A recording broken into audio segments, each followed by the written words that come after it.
A luta pela unidade da classe operária contra o fascismo. Informe apresentado ao 7º Congresso da Internacional Comunista em 2 de agosto de 1935. Georgi Dimitrov. Parte 2. A Frente Única da Classe Operária contra o Fascismo.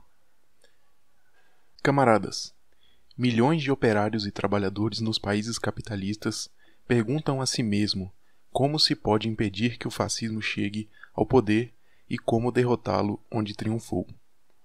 A Internacional Comunista responde: o que é preciso fazer primeiro, por onde se há de começar, é criar a Frente Única, estabelecer a unidade de ação dos operários em cada empresa, em cada bairro, em cada região, em cada país, no mundo inteiro.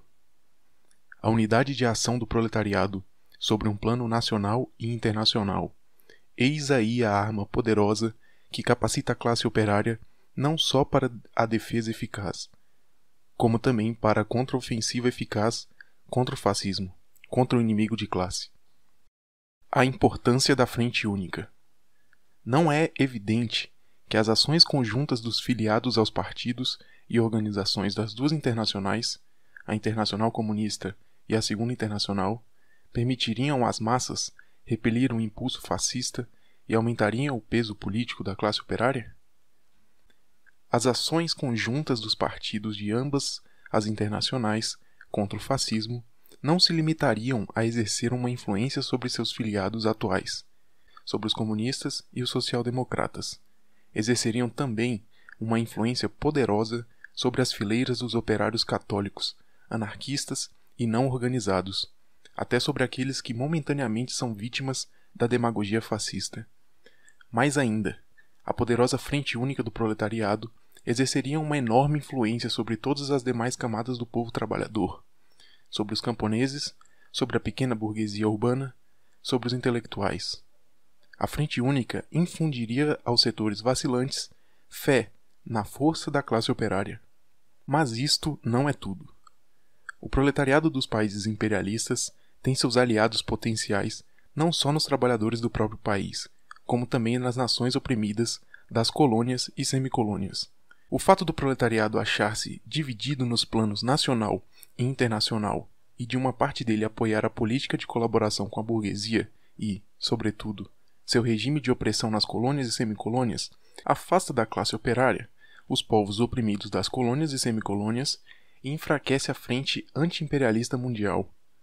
Cada passo que o proletariado das metrópoles imperialistas dá pelo caminho da unidade de ação disposto a apoiar a luta de libertação dos povos coloniais equivale a converter as colônias e semicolônias numa das reservas principais do proletariado mundial. Finalmente, se levarmos em conta que a unidade de ação internacional do proletariado se apoia na força sempre crescente do Estado proletário, do país do socialismo, na União Soviética, veremos que largas perspectivas abre a realização da unidade de ação do proletariado nos planos nacional e internacional.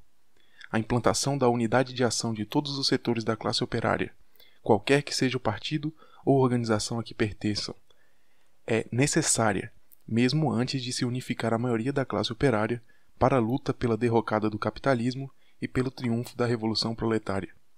É possível realizar esta unidade de ação do proletariado nos diversos países e no mundo inteiro? Sim, é possível. E o é imediatamente. A Internacional Comunista não impõe para a unidade de ação nenhuma espécie de condições, com exceção de uma elementar, aceitável para todos os operários, a saber, que a unidade de ação seja dirigida contra o fascismo, contra a ofensiva do capital, contra a ameaça de guerra, contra o inimigo de classe. Eis aí nossa condição. Os principais argumentos dos adversários da Frente Única. Que podem objetar e que objetam os adversários da Frente Única? Abre aspas. Para os comunistas, a palavra de ordem da Frente Única não passa de uma manobra. Fecha aspas. Dizem uns. Mas, ainda que fosse uma manobra, respondemos nós. Por que não desmascarais esta, abre aspas, manobra comunista, fecha aspas, participando honradamente na Frente Única?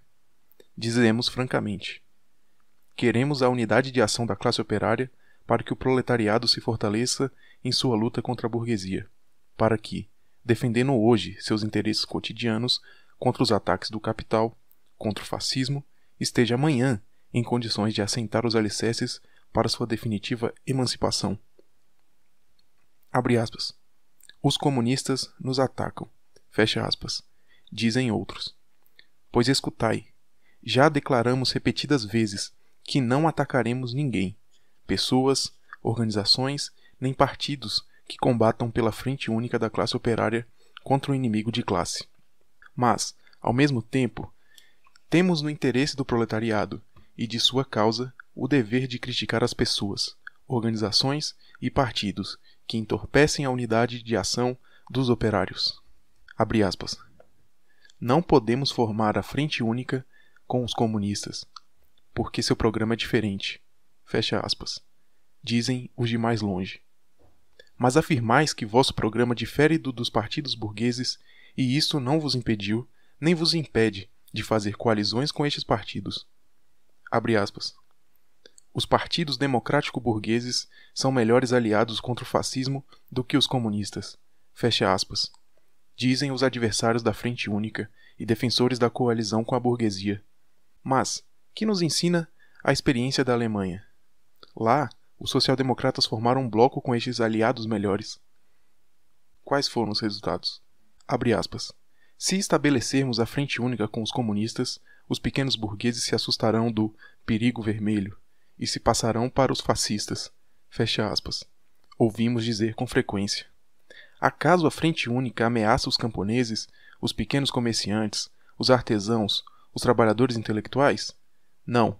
A Frente Única ameaça a grande burguesia, os magnatas financeiros, os latifundiários e demais exploradores, cujo regime acarreta a ruína completa de todos aqueles setores. Abre aspas. A social-democracia é partidária da democracia e os comunistas da ditadura. Por isso não podemos estabelecer a Frente Única com os comunistas. Fecha aspas. Dizem vários chefes social-democratas.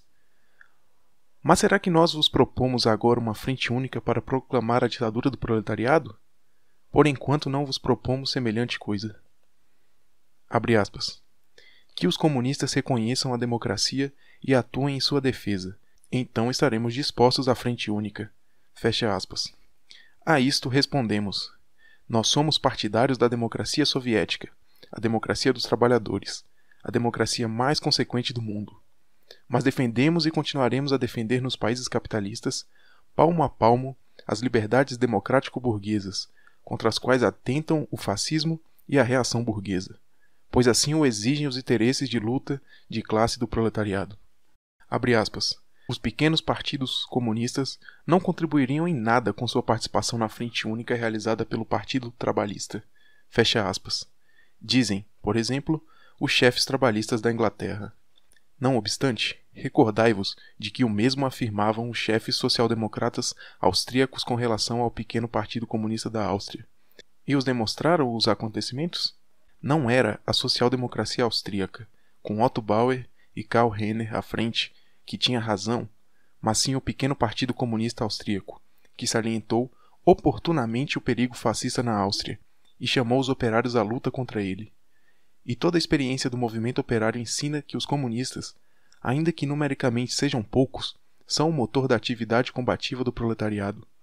Além disso, não se deve esquecer que os partidos comunistas da Áustria e Inglaterra não são somente as dezenas de milhares de operários filiados a estes partidos, senão partes do movimento comunista mundial, seções da Internacional Comunista, a qual pertence o partido de um proletariado que triunfou e que governa numa sexta parte do mundo. Abre aspas. Mas a Frente Única não impediu a vitória do fascismo no Sarre. Fecha aspas. Objetam os adversários da Frente Única. Curiosa lógica desses senhores. Primeiro, de sua parte, fazem tudo para assegurar a vitória do fascismo. E depois, se alegram malignamente de que a Frente Única, para a qual se deixaram arrastar nos últimos momentos, não tenha conduzido os operários ao triunfo. Abre aspas. Se formássemos a Frente Única com os comunistas, teríamos que sair dos governos de coalizão e começariam a governar os partidos reacionários e fascistas. Fecha aspas. dizem os chefes social-democratas que se sentam nos governos dos diversos países. Mas acaso não participou a social-democracia alemã de um governo de coalizão? Sim, participou. Não formou parte do governo a social-democracia austríaca? Também fez parte. Não estiveram socialistas espanhóis em um governo coligados com a burguesia? Sim, também estiveram. E acaso a participação da social-democracia nos governos burgueses de coalizão impediu nesses países o assalto do fascismo contra o proletariado? Não, não o impediu. Está, pois, claro como a luz do dia que a participação de ministros social-democratas nos governos burgueses não constitui uma barreira contra o fascismo. Abre aspas. Os comunistas agem ditatorialmente, querem pôr e ditar tudo. Fecha aspas. Não, nós não impomos nem ditamos nada. Limitamo-nos a formular nossas propostas, cuja realização estamos convencidos de que corresponde aos interesses do povo trabalhador. E isto não é só um direito, senão um dever, de quantos atuam em nome dos operários. Tendes medo da, abre aspas, ditadura, fecha aspas, dos comunistas? Pois apresentemos conjuntamente com os operários todas as propostas, as vossas e as nossas. Discutamo-las conjuntamente com os operários todos e escolhamos aquelas que sejam mais vantajosas para a causa da classe operária. Como se vê, estes argumentos contra a Frente Única não resistem à mais leve crítica. São apenas pretextos dos chefes reacionários da social-democracia, que preferem a Frente Única com a burguesia à Frente Única com o proletariado. Não, esses pretextos não prevalecerão.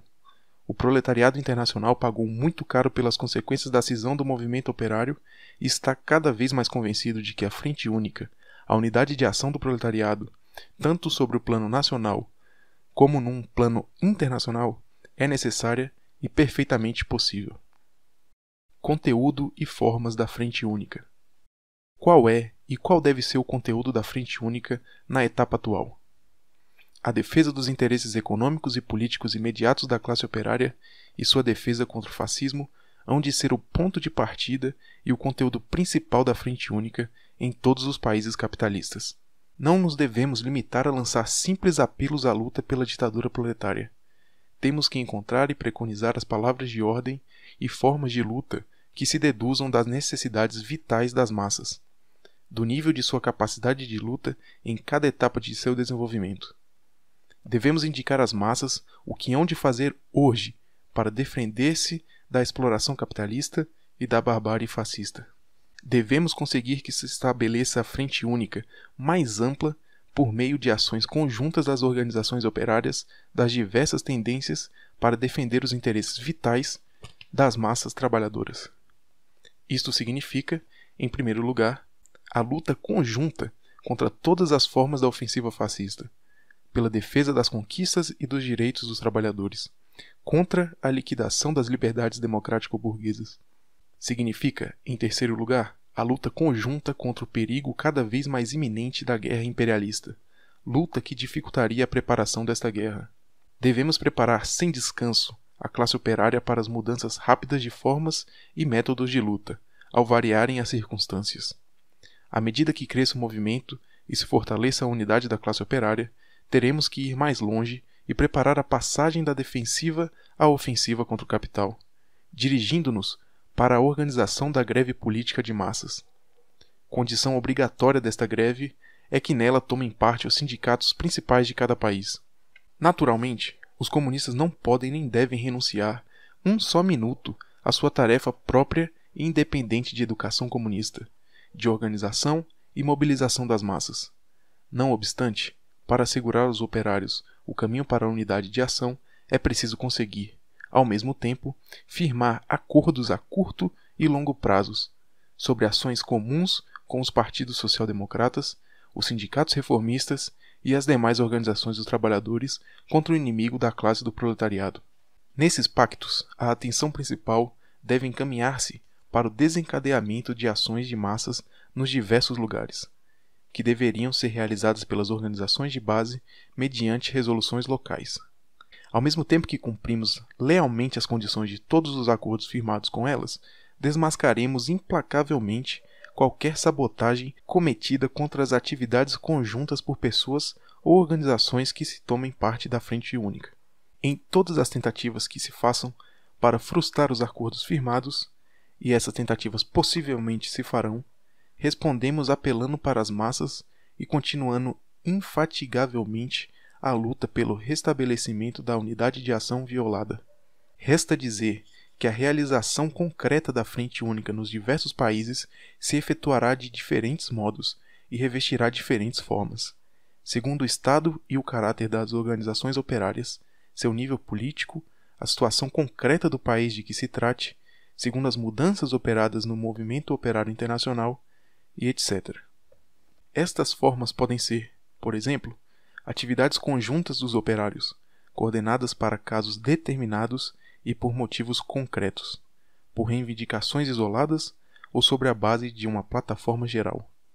Ações coordenadas em determinadas empresas ou ramos industriais, ações coordenadas sobre um plano local, regional, nacional ou internacional. Ações coordenadas para a organização de lutas econômicas dos operários, para a realização de movimentos políticos de massa, para a organização da autodefesa comum contra os assaltos fascistas. Ações coordenadas para ajudar os presos e suas famílias, para lutar contra a reação social. Ações conjuntas para a defesa dos interesses da juventude e das mulheres, na defesa das cooperativas, da cultura, do esporte e etc. Não obstante, seria ilusão dar-se por satisfeito confirmar um pacto sobre atividades conjuntas e criar comitês de ligação dos partidos e organizações envolvidas na Frente Única, como acontece, por exemplo, na França. Isto é apenas o primeiro passo. Os pactos são meios auxiliares para a realização de ações conjuntas, mas não são ainda a Frente Única. Os comitês de ligação entre as direções do Partido Comunista e Socialista são necessários para facilitar a realização de atividades conjuntas, mas estão muito longe de bastar para o desenvolvimento efetivo da Frente Única, para arrastar as amplas massas à luta contra o fascismo. Os comunistas e todos os operários revolucionários devem se esforçar por criar órgãos de classe de Frente Única, à margem dos partidos, eleitos nas empresas, entre os desempregados, nos bairros operários, entre a gente modesta da cidade e do campo. Só estes órgãos podem abranger no movimento de Frente Única as enormes massas não organizadas dos trabalhadores, contribuir para desenvolver a iniciativa das massas na luta contra a ofensiva do capital, contra o fascismo e a reação, para criar sobre esta base o extenso corpo de ativistas operários da Frente Única, que é indispensável, e formar nos países capitalistas centenas e milhares de bolcheviques sem partido. As atividades conjuntas dos operários organizados são o começo, são a base. Mas não podemos perder de vista que a esmagadora maioria dos operários é constituída pelas massas não organizadas. Assim, na França, o total dos operários organizados, comunistas, socialistas e filiados aos sindicatos de diferentes tendências é, ao total, aproximadamente de 1 milhão, e a estatística total de operários atinge 11 milhões. Na Inglaterra, pertencem aos sindicatos e aos partidos de todas as tendências uns 5 milhões, mas a estatística total de operários é de 14 milhões. Nos Estados Unidos da América, há, aproximadamente, 5 milhões de operários organizados, mas o total de operários na América do Norte é de 38 milhões. E a mesma relação existe, pouco mais ou menos, em outra série de países. Em tempos normais, esta massa permanece substancialmente à margem da vida política, mas na atualidade, esta massa gigantesca se põe cada vez mais em movimento, incorpora-se à vida política, chega à discussão política. A criação de órgãos de classe à margem dos partidos é a melhor forma de realizar, ampliar e fortalecer a Frente Única, na mesma base das amplíssimas massas. Estes órgãos serão também o melhor baluarte contra todas as tentativas dos adversários da Frente Única para romper a unidade de ação alcançada pela classe operária. A Frente Popular Antifascista. Na mobilização das massas trabalhadoras para a luta contra o fascismo, temos como tarefa especialmente importante a criação de uma extensa Frente Popular Antifascista, sobre a base da Frente Única Proletária. O êxito de toda a luta do proletariado está intimamente unido à criação da aliança de luta do proletariado com os camponeses trabalhadores e com as massas mais importantes da pequena burguesia urbana, que formam a maioria da população, mesmo nos países industrialmente desenvolvidos. O fascismo, em suas campanhas de agitação destinadas à conquista de tais massas, tenta opor as massas trabalhadoras da cidade e do campo ao proletariado revolucionário e assustar os pequenos burgueses com o fantasma do, abre aspas, perigo vermelho, fecha aspas. Temos que desenvolver os tiros e indicar aos camponeses trabalhadores, aos artesãos e aos trabalhadores intelectuais de onde os ameaça o verdadeiro perigo. Temos que os fazer ver concretamente quem joga sobre os camponeses a carga das contribuições e impostos, quem os suga por meio de juros usurários, expulsa de sua terra o camponês e sua família e os condenam ao desemprego e à mendicância. Precisamos esclarecer objetivamente, explicar paciente e tenazmente quem arruína os artesãos por meio de impostos e taxas de todos os gêneros, de rendas pesadas e de uma concorrência insuportável para eles. Quem atira à rua e priva de trabalho as extensas massas dos trabalhadores intelectuais. Mas isto não basta.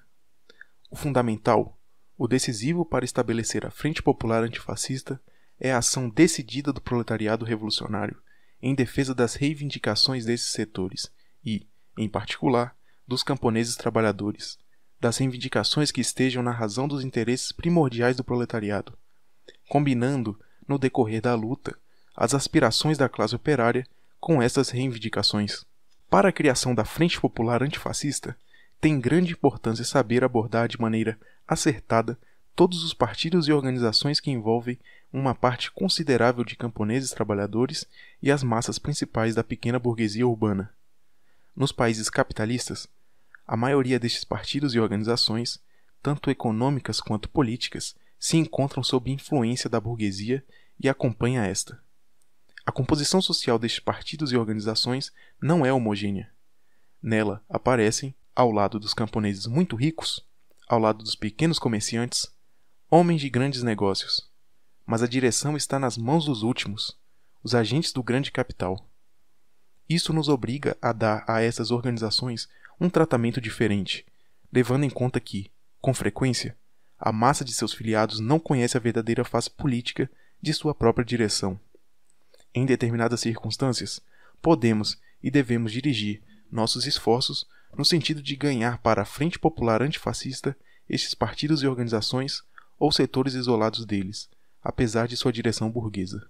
Assim acontece atualmente na França, por exemplo, com o Partido Radical, nos Estados Unidos, com as diversas organizações de granjeiros, na Polônia, com Stronnictwo Ludwé, na Iugoslávia, com o Partido Camponês Croata, na Bulgária, com a Liga dos Agricultores, na Grécia, com os agraristas, etc.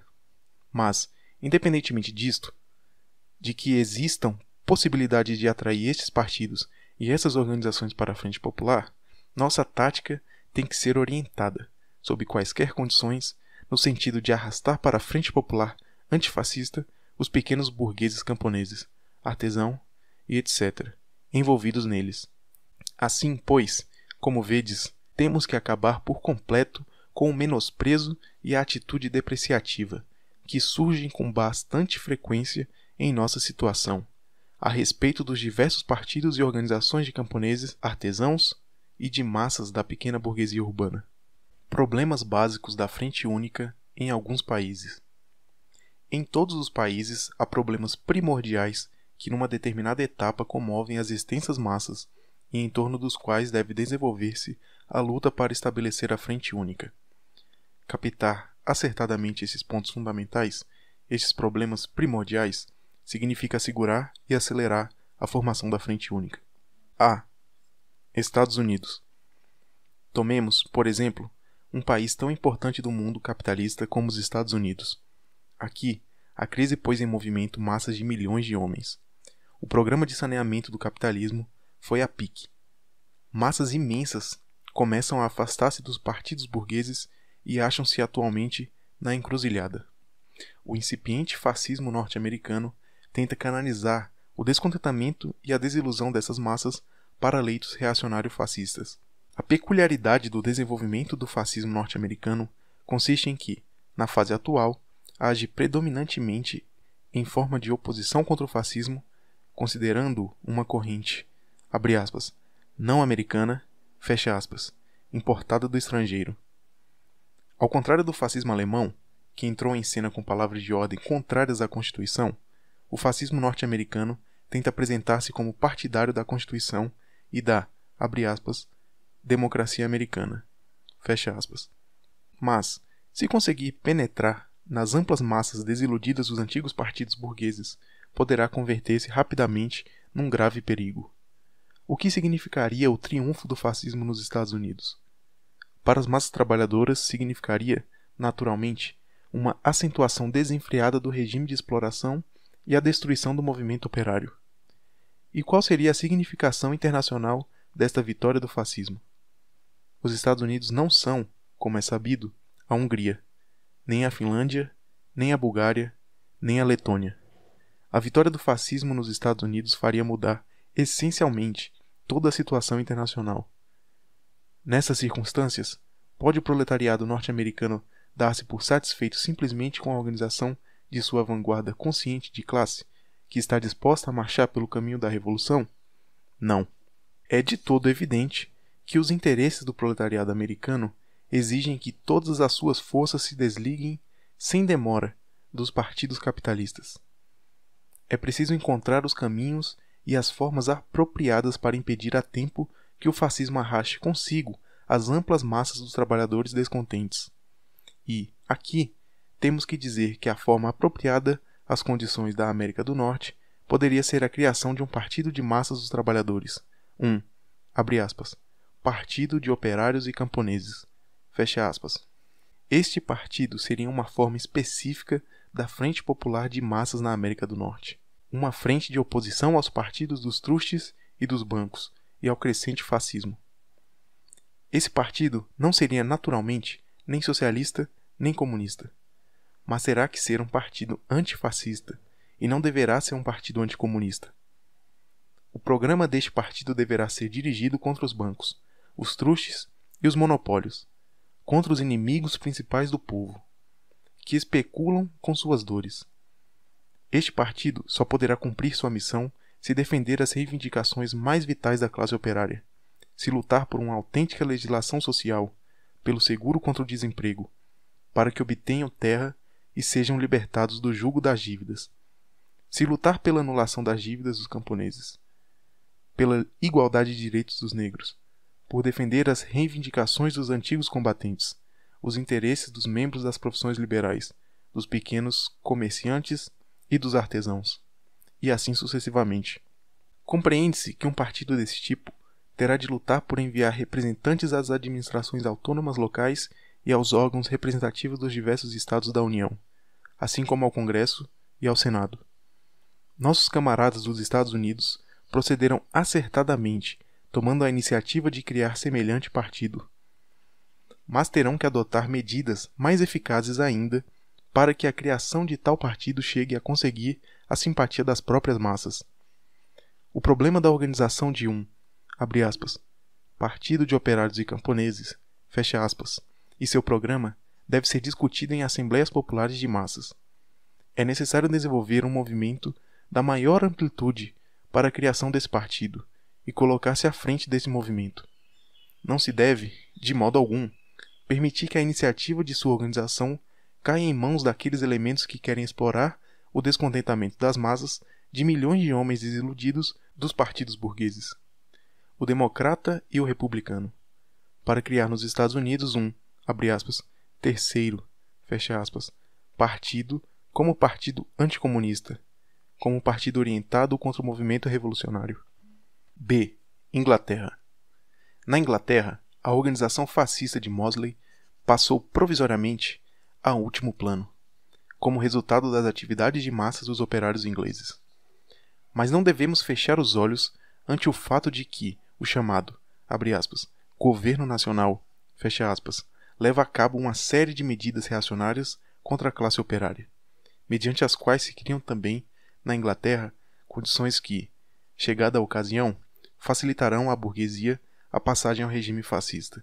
Lutar contra o perigo fascista na Inglaterra na etapa atual significa, antes de tudo, lutar contra o, abre aspas, governo nacional, fecha aspas, contra suas medidas reacionárias, contra a ofensiva do capital, pela defesa das reivindicações dos desempregados, contra as diminuições de salário, pela revogação das leis com que a burguesia inglesa piora o nível de vida das massas. Mas o ódio crescente da classe operária contra o, abre aspas, governo nacional, fecha aspas, agrupa massas cada vez mais extensas sobre a palavra de ordem da formação de um novo governo trabalhista na Inglaterra. Podem os comunistas passar por alto este estado de ânimos nas amplas massas, que ainda têm fé no governo trabalhista? Não, camaradas. Temos que encontrar o caminho para estas massas e lhes dizermos francamente, como fez o 12º Congresso do Partido Comunista Inglês, abre aspas, nós, os comunistas, somos partidários do poder soviético, o único poder capaz de emancipar os operários do jugo do capital. Mas quereis um governo trabalhista? Perfeitamente. Temos lutado e lutaremos convosco para derrotar o governo nacional. Estamos dispostos a apoiar vossa luta pela formação de um governo trabalhista, apesar dos 2 anteriores não terem cumprido as promessas feitas pelo Partido Trabalhista à classe operária. Não esperamos deste governo que realize medidas socialistas, mas, em nome de milhões de operários, formulamos a exigência de que defenda os interesses econômicos e políticos mais angustiantes da classe operária e de todos os trabalhadores. Vamos discutir juntos um programa comum dessas reivindicações e pôr em prática a unidade de ação que o proletariado necessita para fazer frente à ofensiva reacionária do, abre aspas, governo nacional, fecha aspas, a ofensiva do capital e do fascismo e a preparação de nova guerra, fecha aspas. Os camaradas ingleses estão dispostos a atuar sobre essas bases conjuntamente com as organizações do Partido Trabalhista nas próximas eleições parlamentares contra o, abre aspas, governo nacional, fecha aspas, e também contra Lloyd George, que, a seu modo, tenta arrastar consigo as massas contra a causa da classe operária e interesse da burguesia inglesa. Esta posição dos comunistas ingleses é acertada.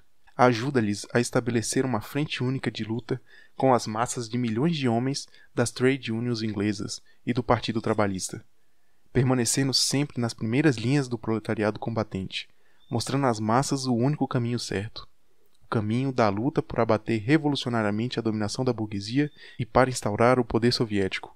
Os comunistas não devem, ao fixar suas tarefas políticas atuais, empenhar-se em saltar as etapas necessárias do movimento de massas, ao longo do qual as massas operárias superam, à base da própria experiência, suas ilusões e passam para o lado do comunismo.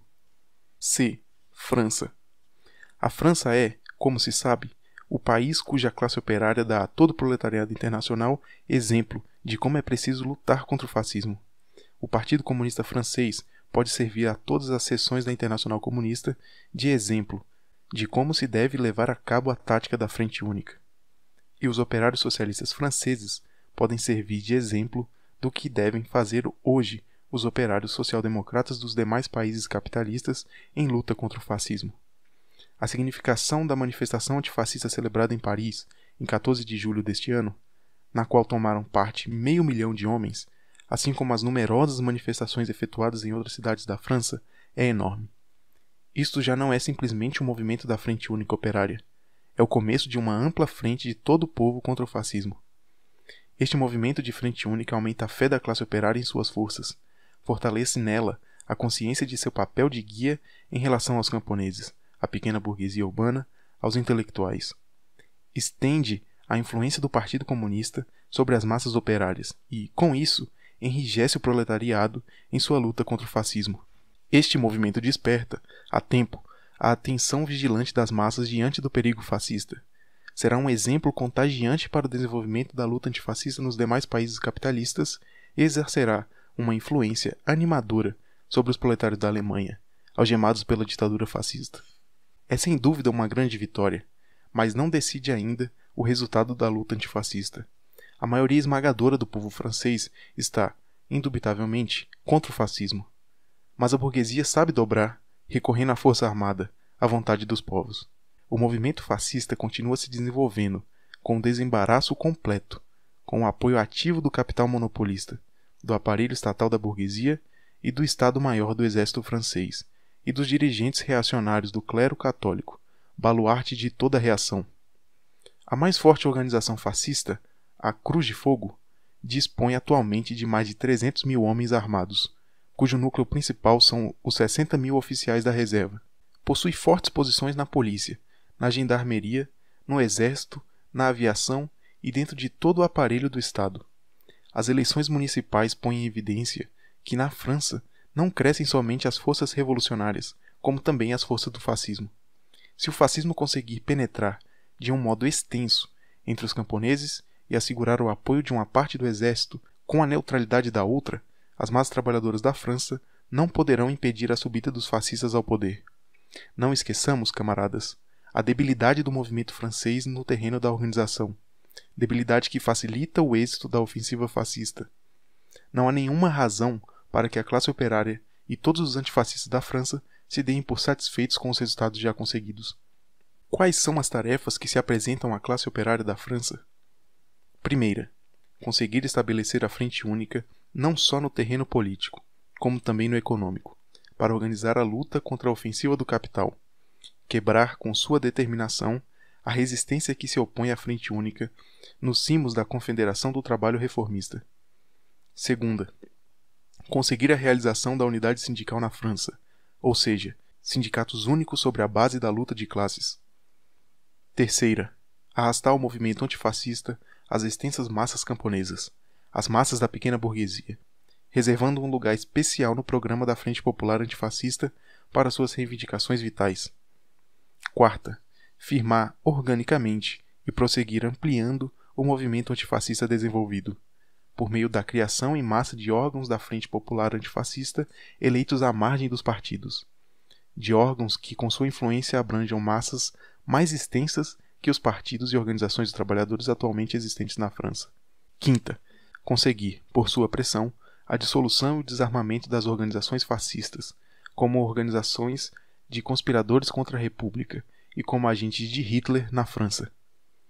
Sexta, conseguir que se limpe o aparelho do Estado, o exército e a polícia dos conspiradores que preparam um golpe fascista. Sétima, desenvolver a luta contra os chefes das camarilhas reacionárias do clero católico, que são um dos baluartes mais importantes do fascismo francês. Oitava, envolver o exército com o movimento antifascista, mediante a criação, dentro do exército, de comitês de defesa da República e da Constituição, contra aqueles que querem servir-se do exército para dar um golpe de Estado anticonstitucional. Não permitir que as forças reacionárias na França façam fracassar o Pacto Franco-Soviético, que defende a causa da paz contra a agressão do fascismo alemão. E se o movimento antifascista na França conduzisse à formação de um governo que lutasse contra o fascismo francês de um modo efetivo, não apenas com palavras, mas com fatos, que pusesse em prática o programa de reivindicações da Frente Popular Antifascista, os comunistas, sem deixar de ser inimigos irreconciliáveis de todo o governo burguês e partidários do poder soviético, estariam dispostos, apesar de tudo, ante o crescente perigo fascista, a apoiar tal governo.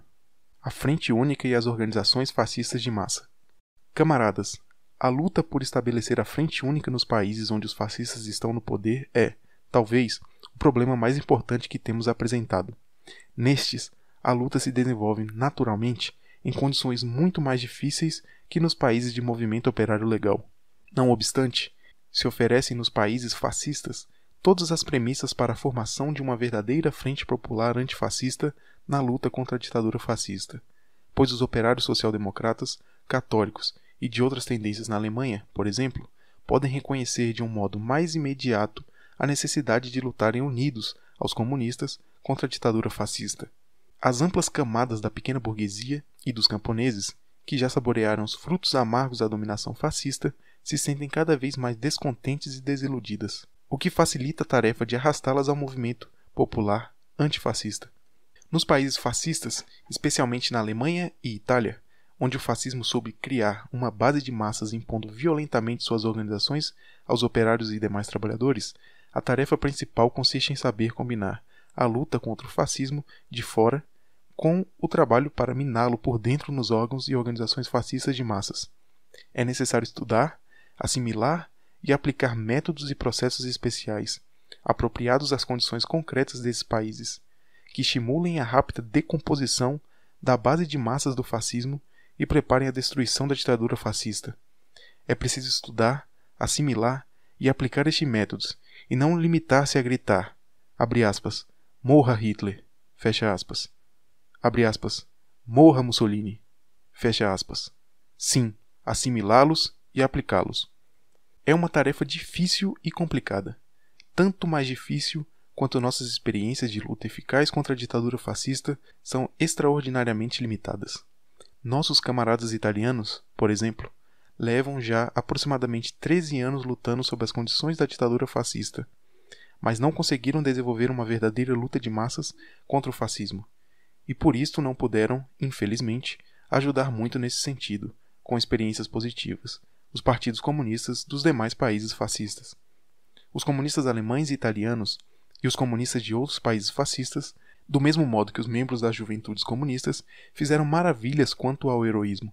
Fizeram e fazem diariamente sacrifícios enormes. Ante este heroísmo e estes sacrifícios, todos nós nos inclinamos. Mas o heroísmo não basta. É necessário combinar este heroísmo com o trabalho diário entre as massas, na luta concreta contra o fascismo, para conseguir resultados mais tangíveis nesse terreno. Em nossa luta contra a ditadura fascista, é particularmente perigoso confundir os desejos com as realidades. É preciso partir dos fatos, da situação concreta real. E qual é hoje a realidade, por exemplo, na Alemanha? Entre as massas, crescem o descontentamento e a decepção com a política da ditadura fascista, revestindo mesmo a forma de greves parciais e de outras atividades. Apesar de todos seus esforços, o fascismo não conseguiu conquistar politicamente as massas fundamentais dos operários. Perde e perderá cada vez em maior proporção até entre seus antigos partidários. Mas temos que compreender que os operários que estão convencidos da possibilidade de derrubar a ditadura fascista e dispostos a lutar desde hoje por isso, de um modo ativo, são ainda, no momento, uma minoria. Somos nós, os comunistas, e é o setor revolucionário dos operários social-democratas. A maioria dos trabalhadores ainda não tem a consciência das possibilidades reais e concretas e dos caminhos pelos quais podem derrubar essa ditadura, e continua, no momento, na expectativa. Isto deve ser levado em conta ao fixarmos nossos objetivos na luta contra o fascismo na Alemanha e quando buscarmos estudar processos especiais para derrotar e sacudir a ditadura fascista na Alemanha. Para vibrar um golpe sensível na ditadura fascista, temos que conhecer seus pontos mais vulneráveis. Onde está o tendão de Aquiles da ditadura fascista? Em sua base social. Esta base é extraordinariamente heterogênea. Abrange diferentes classes e diferentes setores da sociedade. O fascismo se proclama representante exclusivo de todas as classes e camadas da população, do fabricante e do operário, do milionário e do desempregado, do latifundiário e do pequeno camponês, do grande capitalista e do artesão. Finge defender os interesses de todos esses setores, os interesses da nação. Mas, como o fascismo é a ditadura da grande burguesia, tem que chocar-se inevitavelmente com sua base social de massas. E tanto mais quanto, precisamente, sob a ditadura fascista, se destacam com maior relevo as contradições de classe entre a matilha dos magnatas financeiros e a esmagadora maioria do povo. Só podemos levar as massas às lutas decisivas pela derrota da ditadura fascista se envolvermos os operários que se viram violentamente impelidos para as organizações fascistas, ou que ingressaram nelas por falta de consciência de classe nos movimentos mais elementares para a defesa de seus interesses econômicos, políticos e culturais. Precisamente por isto, os comunistas devem trabalhar dentro dessas organizações como os melhores defensores dos interesses cotidianos das massas de seus filiados, tendo presente que, à proporção que os operários enquadrados nessas organizações exigirem com maior frequência seus direitos e defenderem seus interesses, se chocarão inevitavelmente com a ditadura fascista. Baseando-se na defesa dos mais vitais interesses e, nos primeiros tempos, os mais elementares, das massas trabalhadoras da cidade e do campo, será relativamente fácil encontrar uma linguagem comum que nos una não só aos antifascistas conscientes, como também àqueles trabalhadores que são ainda partidários do fascismo, mas que estão enganados e descontentes com sua política. Se queixam e procuram a ocasião para manifestar seu descontentamento. Em geral, temos que levar em conta que toda a nossa tática nos países da ditadura fascista precisa ter um caráter que não repugne ao simples partidário do fascismo, que não o empurre de novo para os braços do fascismo, e sim que aprofunde o abismo entre as camadas fascistas e as massas dos desiludidos e partidários das correntes do fascismo, entre as camadas trabalhadoras. Não há motivo para preocupar-se se a gente mobilizada em torno destes interesses diários for tida como indiferente em política e mesmo como partidária do fascismo. O importante para nós é arrastá-la ao movimento, um movimento que talvez, em seus começos, não se desenvolva ainda abertamente sobre as palavras de ordem da luta contra o fascismo, porque coloca essas massas frente à ditadura fascista. A experiência nos ensina que acreditar que nos países de ditadura fascista é absolutamente impossível atuar de um modo legal ou semilegal é prejudicial e falso. Aferrar-se a este ponto de vista significa cair na passividade, renunciar por completo a todo verdadeiro trabalho de massas. Certamente, encontrar formas e métodos de atuação legal e semilegal sob as condições da ditadura fascista é um problema difícil e complicado. Mas como em tantas outras questões, também aqui a vida e a iniciativa das próprias massas se encarregarão de indicar-nos o caminho, pois as massas já nos deram uma série de exemplos que devemos generalizar e aplicar de maneira organizada e oportuna. É preciso acabar decididamente com o desprezo pelo trabalho dentro das organizações fascistas de massas. Tanto na Itália como na Alemanha e em outros países fascistas, nossos camaradas encobriram sua passividade e, com frequência, mesmo a negativa direta de fato em trabalhar nas organizações fascistas de massas, pretextando que opunham o trabalho nas empresas à atuação dentro das organizações fascistas de massas. Na realidade, dessa oposição esquemática resultou precisamente que tanto o trabalho dentro das organizações fascistas de massas como o desenvolvido nas empresas fosse extraordinariamente frouxo e até que, às vezes, não se realizasse trabalho algum. Para os comunistas dos países fascistas é, portanto, de especial importância estar em toda parte onde se encontrem as massas. O fascismo arrebatou aos operários suas próprias organizações legais, impôs-lhe pela violência as organizações fascistas e nessas se encontram as massas, seja de boa vontade ou à força. Estas organizações de massas do fascismo podem e devem ser nosso campo legal ou semilegal de operações no qual entraremos em contato com as massas. Podem e devem ser para nós um ponto de partida legal ou semilegal para a defesa dos interesses cotidianos das massas. Para aproveitar essas possibilidades, os comunistas deverão lutar por conseguir postos eletivos nas organizações fascistas de massas, para manter contato com as massas e livrar-se, de uma vez para sempre, do preconceito de que essa tarefa é imprópria e indigna de um operário revolucionário. Na Alemanha existe, por exemplo, o sistema dos chamados, abre aspas, delegados de fábrica, fecha aspas. Onde está escrito que devemos ceder o monopólio dessas organizações aos fascistas? Não podemos acaso tentar unir os comunistas, social-democratas, católicos e outros operários antifascistas dentro das empresas para que, ao votarem nas listas dos delegados de fábricas, separem os agentes declarados do patrão e incluam nelas outros candidatos que gozem da confiança dos operários? A prática demonstrou que isto é possível. E não nos ensina também a prática que podemos exigir dos, abre aspas, delegados de empresas, fecha aspas, em união com os operários social-democratas e outros operários descontentes, uma verdadeira defesa dos interesses operários? Observai a, abre aspas, Frente do Trabalho, fecha aspas, da Alemanha, ou os sindicatos fascistas da Itália. Acaso não se pode exigir que os funcionários da, abre aspas, Frente de Trabalho, fecha aspas, sejam eleitos em vez de designados de cima? Não se pode insistir em que os órgãos dirigentes dos grupos locais deem conta de sua atuação às assembleias de membros das organizações? Não se podem levar essas reclamações, por resolução do grupo, ao patrão? Ao, abre aspas, encarregado do trabalho? Fecha aspas. Aos órgãos superiores da, abre aspas, Frente de Trabalho? Fecha aspas. Sim, pode-se fazer com a condição de que os operários revolucionários trabalhem efetivamente dentro da, abre aspas, Frente de Trabalho, fecha aspas, e lutem por conquistar postos na mesma. Métodos de trabalho parecidos são também possíveis e necessários em outras organizações desportivas. Na organização, abre aspas, a Força pela Alegria, fecha aspas, na Alemanha. No, abre aspas, Dopo Lavoro, fecha aspas, na Itália. Nas cooperativas e etc.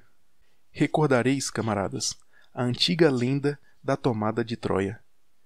A cidade de Troia se tornara forte contra o exército sitiante por meio de uma muralha intransponível, e os sitiantes, que tinham sofrido muitas baixas, só alcançaram a vitória quando penetraram no interior, no coração mesmo do inimigo, com o auxílio do famoso cavalo de Troia.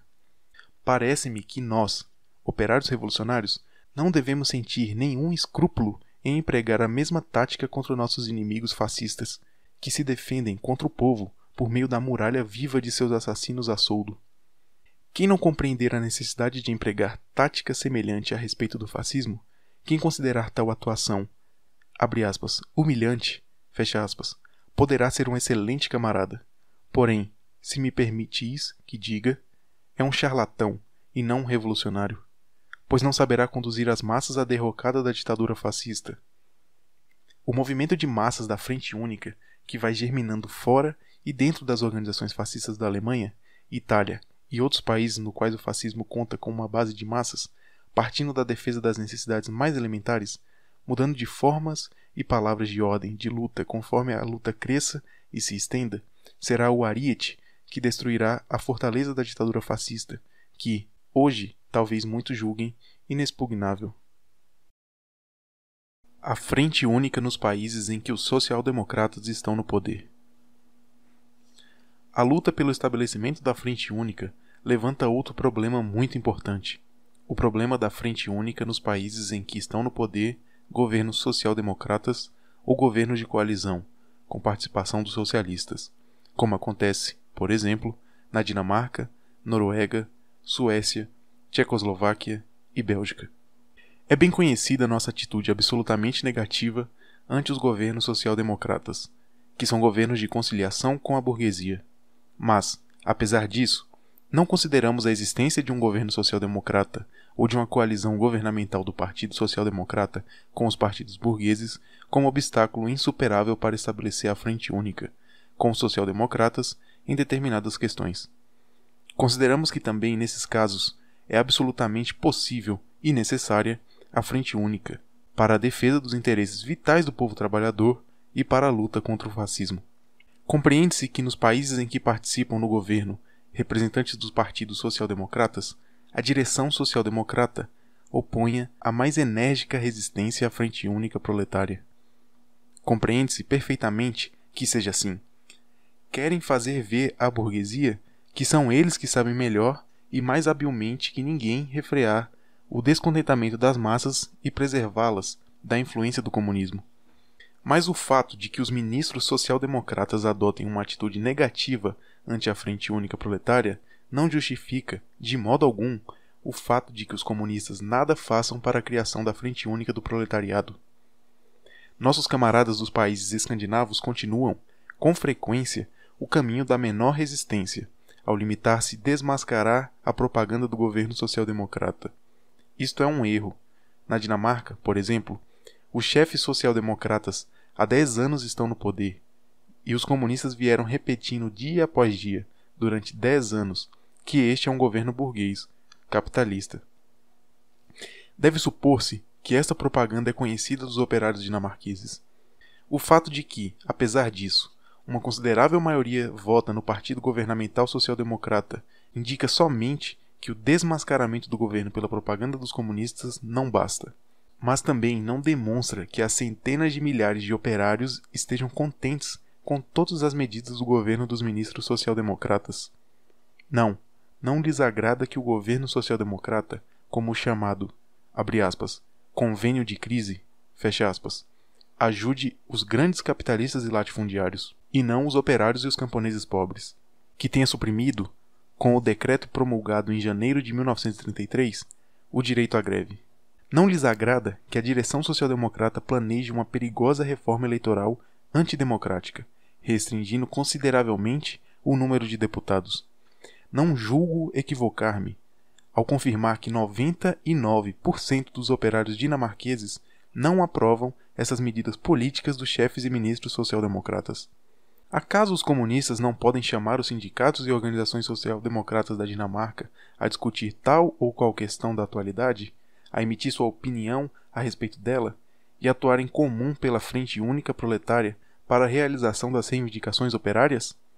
Quando, no ano passado, em outubro, nossos camaradas dinamarqueses se dirigiram aos sindicatos para agir contra a redução do subsídio de desemprego e pelos direitos democráticos dos sindicatos, aderiram à Frente Única umas 100 organizações sindicais locais. Na Suécia está no poder, pela terceira vez, um governo social-democrata, mas os comunistas suecos renunciaram praticamente durante muito tempo a empregar a tática da Frente Única. Por quê? Eram contrários à Frente Única? Naturalmente que não. Eram, em princípio, partidários da Frente Única em geral, mas não percebiam sobre os pontos em que problemas, pela defesa de que reivindicações se podia estabelecer com êxito a Frente Única, e como e onde havia de apoiar-se. Poucos meses antes de constituir-se o governo social-democrata, o Partido Social-Democrata se apresentou nas eleições com uma plataforma em que havia uma série de reivindicações que poderiam ter sido incluídas justamente numa plataforma de Frente Única Proletária, como, por exemplo, essas palavras de ordem: contra as tarifas aduaneiras, contra a militarização, é preciso acabar com a lentidão de trâmites no seguro de desemprego, assegurar aos velhos pensões suficientes para viver, não admitir a existência de organização como o Multikorps, uma organização fascista. Abaixo a legislação antissindical de classe exigida pelos partidos burgueses.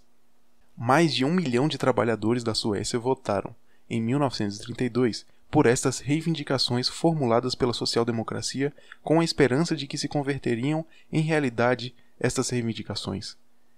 Nada teria sido mais lógico, naquela situação, nem poderia corresponder em maior grau aos desejos das massas operárias do que o partido ter dirigido a todas as organizações social-democratas e sindicais com propostas de empreender atividades conjuntas para levar à prática essas reivindicações lançadas pelo Partido Social-Democrata. Se realmente se tivesse conseguido mobilizar as extensas massas para a consecução de tais reivindicações formuladas pelos próprios social-democratas e agrupar estreitamente numa frente única as organizações operárias social-democratas e comunistas, não resta dúvida que a classe operária sueca teria saído ganhando.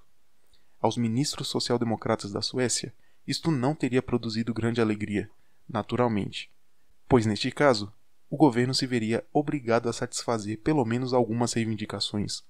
Em todo caso, não teria ocorrido o que agora ocorre, que o governo, em vez de suprimir as tarifas aduaneiras, elevou. Em vez de restringir o militarismo, aumentou o orçamento de guerra. Em vez de anular toda a legislação dirigida contra os sindicatos, apresentou ele mesmo, ao parlamento, um projeto de lei desse gênero. É certo que o Partido Comunista da Suécia desenvolveu uma boa campanha de massas, no sentido da Frente Única Proletária, a respeito do último problema, conseguido, afinal, que a própria fração parlamentar social-democrata se visse obrigada a votar contra o projeto do governo e que no momento o projeto fracassasse. Os comunistas noruegueses procederam acertadamente ao convidar no 1º de maio as organizações do Partido Operário a celebrar manifestações conjuntas e a apresentar uma série de reivindicações, que coincidiam no essencial com reivindicações da plataforma eleitoral do Partido Operário Norueguês. E, apesar deste passo a favor da Frente Única ter se preparado de modo indeciso e a direção do Partido Operário Norueguês lhe ser contrária, independente disto, foram realizadas manifestações de Frente Única em 30 localidades.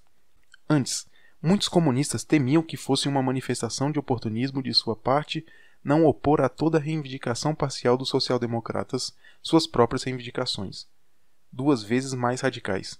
Isto era um erro ingênuo. Se, por exemplo, os social-democratas reclamam a dissolução das organizações fascistas, nós não temos que acrescentar, e a dissolução da polícia do Estado também, reivindicação que seria oportuno formular em outras circunstâncias. Mas devemos dizer aos operários social-democratas: estamos dispostos a aceitar esta reivindicação de vosso partido como reivindicação da Frente Única do Proletariado, e vamos lutar até o fim por sua consecução. Empreendamos junto a luta. Também na Tchecoslováquia se podem e se devem aproveitar certas reivindicações formuladas pela social-democracia tcheca e alemã, assim como pelos sindicatos reformistas, para estabelecer a frente única da classe operária. Quando a social-democracia exige, por exemplo, proporcionar trabalho aos desempregados ou, como já o vem exigindo desde 1917, a revogação das leis que restringem a autonomia dos municípios, é preciso concretizar essas reivindicações em cada localidade e em cada distrito, e lutar de mãos dadas com as organizações social-democratas por sua consecução efetiva. Se os partidos, em seus discursos, abre aspas, em termos gerais, fecha aspas, atacam os agentes do fascismo dentro do aparelho do Estado, é preciso expor à luz do dia, por toda a parte, os porta-vozes fascistas concretos e agir conjuntamente com os operários social-democratas para eliminá-los das instituições do Estado. Na Bélgica, os chefes do Partido Social-Democrata, com Emile van der Velde à frente, entraram no governo de coalizão. Conseguiram este, abre aspas, êxito, fecha aspas, mediante uma longa e ampla campanha por duas reivindicações principais. Primeira, a derrogação dos decretos-lei e segunda, a realização do Plano Demann. O governo anterior havia promulgado um total de 150 decretos-leis reacionários, que atiravam cargas extremamente pesadas sobre os ombros do povo trabalhador. Apresentava-se o problema de revogá-los imediatamente. Assim o exigia o Partido Social-Democrata. Acaso o novo governo revogou esses decretos-lei? Nenhum só.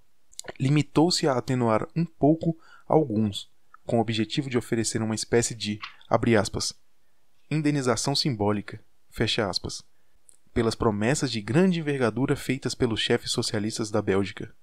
Algo semelhante ao, abre aspas, dólar simbólico, fecha aspas, que algumas potências europeias oferecem à América do Norte em pagamento dos milhões de dólares de sua dívida de guerra.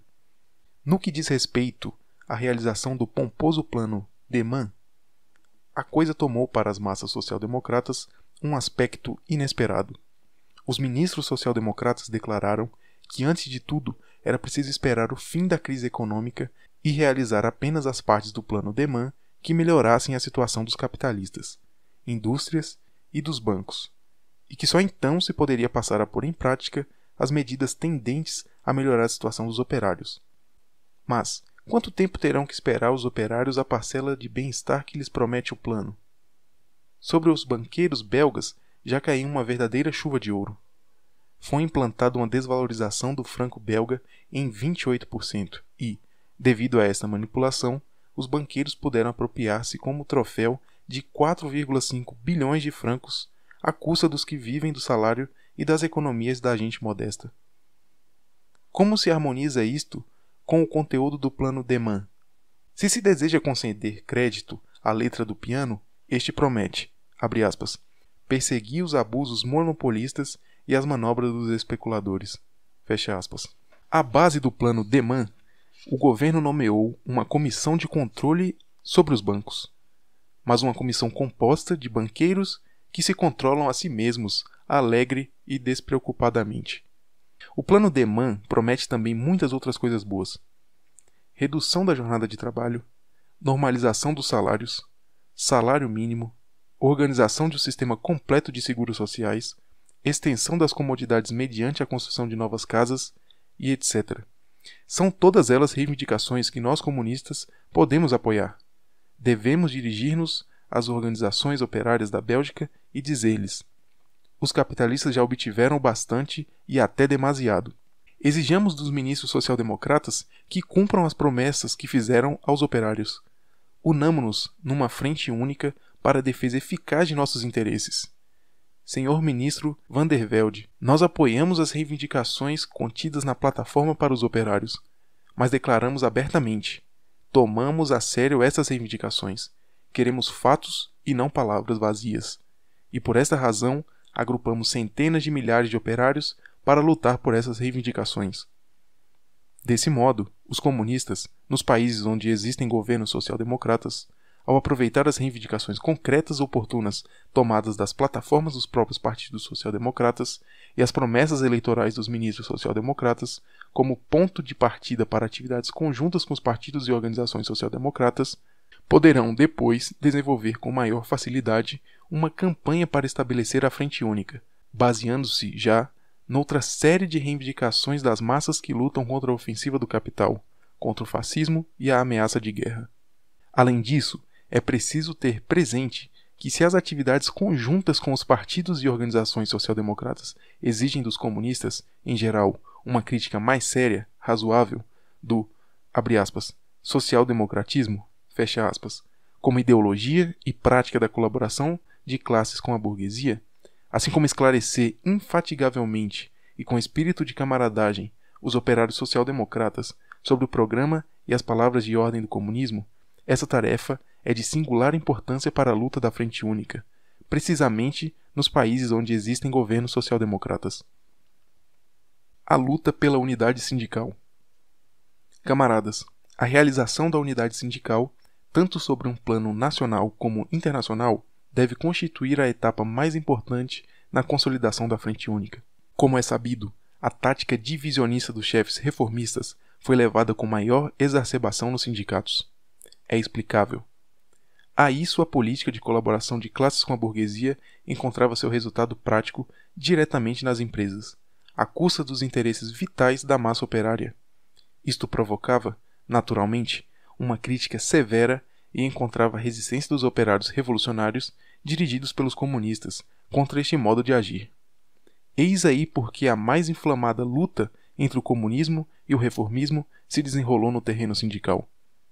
Quanto mais difícil e complicada se tornava a situação do capitalismo, mais reacionária era a política dos chefes dos sindicatos ligados à Central de Amsterdã, e mais agressivas suas medidas contra todos os elementos oposicionistas dentro dos sindicatos. Nem a própria instauração da ditadura fascista na Alemanha, nem a ofensiva redobrada do capitalismo em todos os países capitalistas diminuíram esta agressividade. Não é característico que somente em um ano, em 1933, na Inglaterra, Holanda, Bélgica e Suécia, se lançassem as mais ignominiosas circulares destinadas a expulsar dos sindicatos comunistas e operários revolucionários? Na Inglaterra, apareceu em 1933 uma circular proibindo as seções sindicais de aderir às organizações contra a guerra e outras organizações revolucionárias. Isto foi o prelúdio da célebre, abre aspas, circular negra, fecha aspas, do Conselho Geral das Trade Unions, pela qual todo conselho sindical que admitisse em seu seio delegados que, abre aspas, estivessem relacionados sob uma ou outra forma com organizações comunistas, fecha aspas, era declarado fora da lei. E o que dizer da direção dos sindicatos alemães, que aplicou represálias inauditas contra os elementos revolucionários dentro dos sindicatos? Mas nossa tática não deve tomar como ponto de partida a conduta de alguns chefes dos sindicatos ligados a Amsterdã. Por muito grandes que sejam as dificuldades que esta conduta opõe à luta de classe, se não que tem de partir, sobretudo, deste fato. Onde se encontram as massas operárias? E aqui temos que declarar abertamente: o trabalho dentro dos sindicatos é a questão mais candente dos partidos comunistas.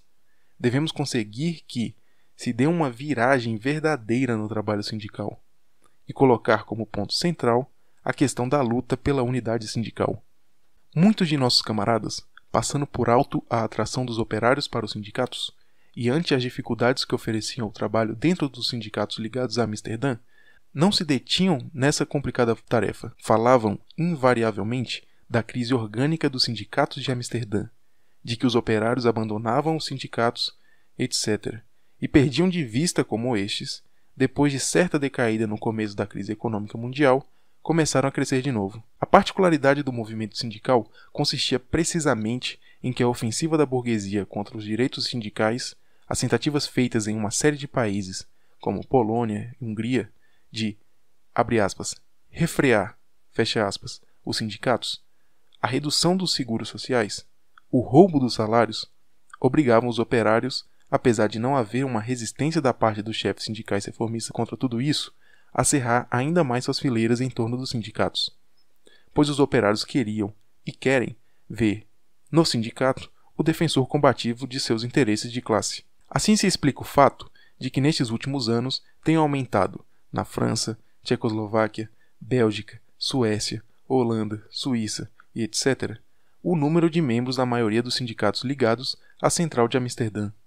A Federação Americana do Trabalho teve aumentado também consideravelmente nos últimos anos o número de seus filiados. Se os camaradas alemães tivessem compreendido melhor a tarefa do trabalho sindical, da qual tão repetidamente lhes falava o camarada Thalmann, teriam tido, indubitavelmente, dentro dos sindicatos, uma posição melhor que a que na realidade tinham no momento de implantar-se a ditadura fascista. Em fins de 1932, havia nos sindicatos livres apenas 10% de membros do partido. E isto, apesar dos comunistas, depois do 6º Congresso da Internacional Comunista, se terem colocado à frente de toda uma série de greves. Nossos camaradas escreviam na imprensa acerca da necessidade de consagrar 90% de nossas forças ao trabalho dentro dos sindicatos. Mas, na prática, tudo se concentrava na oposição sindical revolucionária, que de fato se esforçava por suplantar os sindicatos. E o que aconteceu depois da tomada do poder por Hitler? No curso de 2 anos, muitos de nossos camaradas se opuseram tenaz e sistematicamente à palavra de ordem acertada da luta pela reconstrução dos sindicatos livres. Poderia mostrar exemplos parecidos de quase todos os demais países capitalistas. Não bastante, na luta pela unidade do movimento sindical nos países europeus, já conseguimos as primeiras conquistas sérias. Ao dizer isto, refiro-me à pequena Áustria, onde, por iniciativa do Partido Comunista, foram lançadas as bases para o movimento sindical ilegal. Depois dos combates de fevereiro, os social-democratas, com Otto Bauer à frente, lançaram esta palavra de ordem, abre aspas, os sindicatos livres só poderão restabelecer-se depois da queda do fascismo, fecha aspas. Os comunistas compreenderam o trabalho de restabelecer os sindicatos. Cada fase dessa tarefa era um fragmento de frente única viva do proletariado austríaco. O restabelecimento eficaz dos sindicatos livres na ilegalidade foi uma derrota séria para o fascismo. Os social-democratas não sabiam o que fazer. Uma parte deles tratava de entabular negociações com o governo. Outra parte, em vista de nossos êxitos, criou paralelamente alguns sindicatos próprios. Mas só podia haver um caminho: ou capitular ante o fascismo, ou marchar lutando, conjuntamente, contra o fascismo para a unidade sindical. Sob a pressão das massas, a direção vacilante dos sindicatos paralelos, criados pelos antigos chefes sindicais, se decidiu por uma unificação. A base desta unificação é a luta irreconciliável contra a ofensiva do capital e do fascismo, e a salvaguarda da democracia dentro dos sindicatos. Saudamos este fato da unificação dos sindicatos, que é o primeiro passo dessa natureza desde que se cindiu formalmente o movimento sindical depois da guerra, e que encerra, portanto, uma significação internacional. A Frente Única na França serviu indubitavelmente de impulso gigantesco para a realização da unidade sindical. Os dirigentes da Confederação Geral do Trabalho refreavam e continuam refreando por todos os meios a realização da unidade, ao contrapor ao problema fundamental, que é o da política de classes dos sindicatos, questões de importância secundária, subalterna ou meramente formal. Um êxito indubitável da luta pela unidade sindical foi a criação de sindicatos únicos sobre um plano local, sindicatos que, por exemplo, no ramo dos ferroviários, abraçam quase as 3/4 partes da massa de membros de um e de outro sindicato. Combatemos decididamente pelo restabelecimento da unidade sindical dentro de cada país e, sobre um plano internacional, advogamos por um sindicato único em cada ramo de produção. Trabalhamos por uma central sindical única em cada país. Lutamos por centrais sindicais internacionais únicas por indústria. Somos por uma internacional sindical única sobre as bases da luta de classes. Combatemos por sindicatos de classe únicos como um dos baluartes mais importantes da classe operária contra a ofensiva do capital e do fascismo. Ao fazer assim, colocamos como única condição para a unificação dos sindicatos lutar contra o capital, lutar contra o fascismo e pela democracia sindical interna. O tempo não espera. Para nós, o problema da unidade do movimento sindical, tanto sobre um plano nacional como sobre um plano internacional, é o problema da grande causa da unificação de nossa classe em poderosas organizações sindicais únicas contra o inimigo da classe. Saudamos a proposta dirigida às vésperas do 1º de maio deste ano pela Internacional Sindical Vermelha, a Internacional de Amsterdã, para discutir conjuntamente o problema das condições, métodos e formas da unificação do movimento sindical.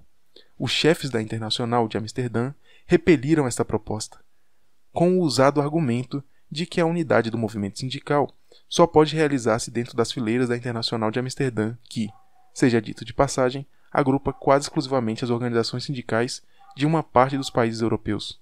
Mas os comunistas, em seu trabalho dentro dos sindicatos, devem prosseguir infatigavelmente a luta pela unidade do movimento sindical.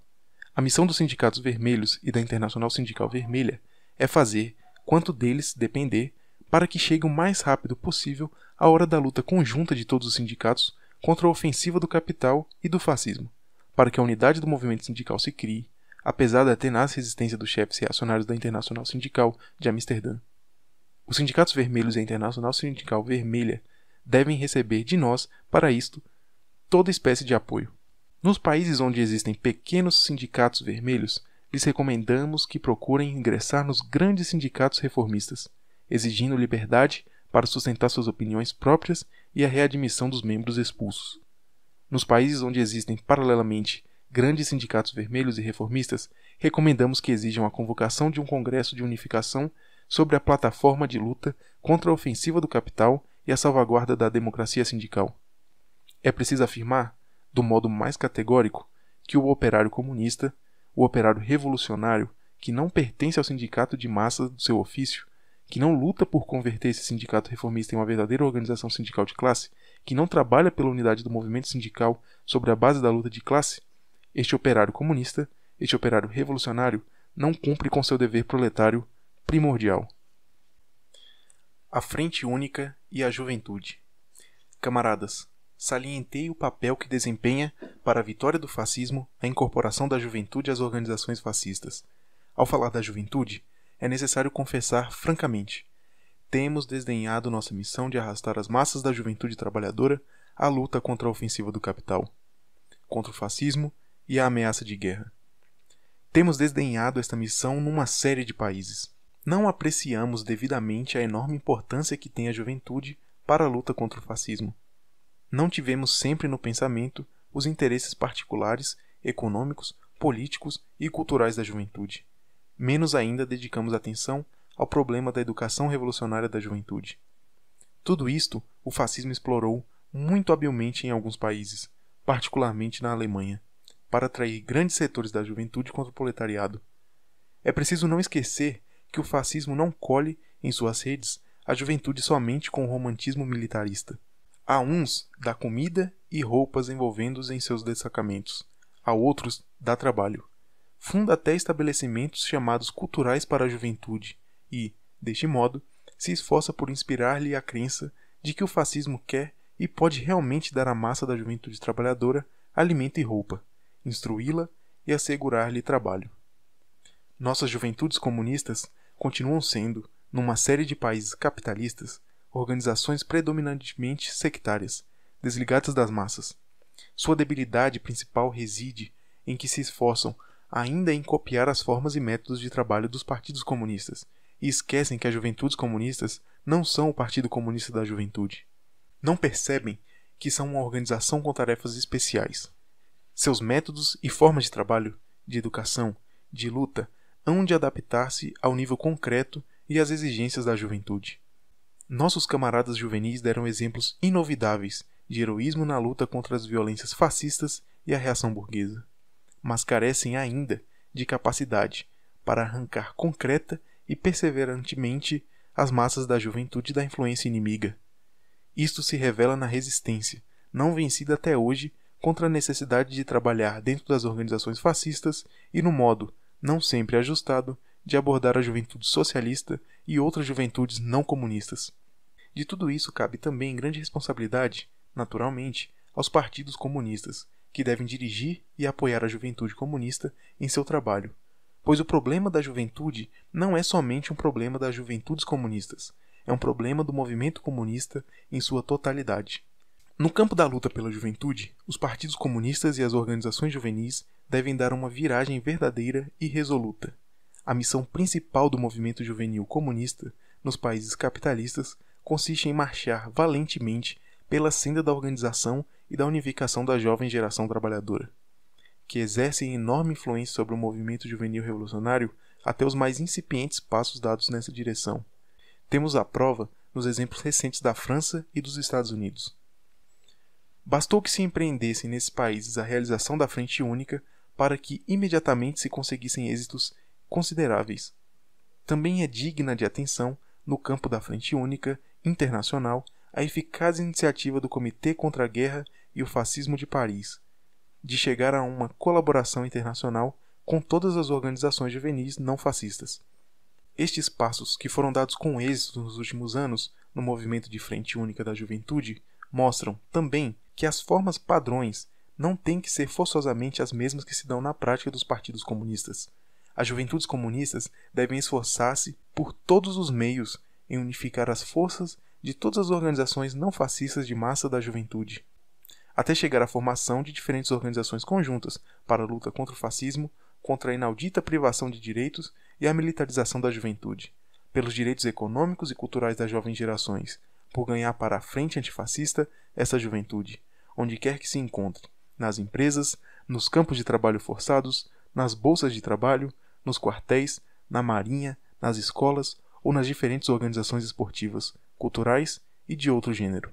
Nossos jovens comunistas, ao mesmo tempo em que desenvolvem e fortalecem as juventudes comunistas, devem esforçar-se por criar associações antifascistas das juventudes comunistas e socialistas, sobre a plataforma da luta de classes.